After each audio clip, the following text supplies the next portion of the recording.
According to اسلامی theory یہ 9 باتیں راز رکھنی چاہیے، کسی کو بتانا نہیں چاہیے۔ نمبر 1، اپنے گناہوں کو لوگوں سے چھپانا چاہیے، کیونکہ نبی کریم صلی اللہ علیہ وسلم نے فرمایا کہ میری تمام امت بخش دی جائے گی سوائے ان کے جو گناہوں کو ظاہر کرتے ہیں۔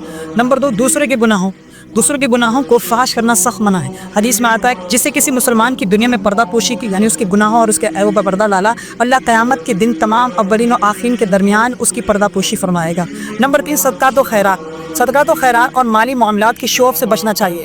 سورہ بقرہ میں اللہ تبارک و تعالیٰ ارشاد فرماتا ہے اگر تم صدقہ چھپا کر دو تو یہ تمہارے لیے بہتر ہے۔ نمبر 4، میاں بیوی کے بیچ کی باتیں، بند کمرے میں میاں بیوی کے بیچ میں ہونے والی چیزوں کو لوگوں سے بیان کرنا سخت گناہ ہے۔ حدیث میں آتا ہے کہ قیامت کے دن اللہ کے نزدیک سب سے بدترین انسان وہ ہوگا جو اپنی بیوی کے ساتھ خلوت کرے اور اس کے راز کو فاش کرے۔ نمبر 5، عبادت اللہ کے لیے ہوتی ہے، اس کا اعلان ضروری نہیں۔ حدیث میں ہے 7 لوگ جو قیامت کے دن عرش کے سائے میں ہوں گے، ان میں سے ایک اور شخص بھی ہوگا جو چھپا کے صدقہ کرتا ہے، یہاں تک کہ اس کے بائیں ہاتھ کو بھی خبر نہیں ہوتی کہ اس کے دائیں ہاتھ نے کیا خرچہ کیا ہے۔ نمبر 6، گھریلو جھگڑے اور خاندانی اختلافات کو دوسروں تک پہنچانا فتنہ ہے، برکتی کی وجہ ہے۔ قرآن میں سورہ بقرہ میں اللہ فرماتا ہے کہ فتنہ قتل سے بھی بڑا ہے، الفتنۃ اشد من القتل۔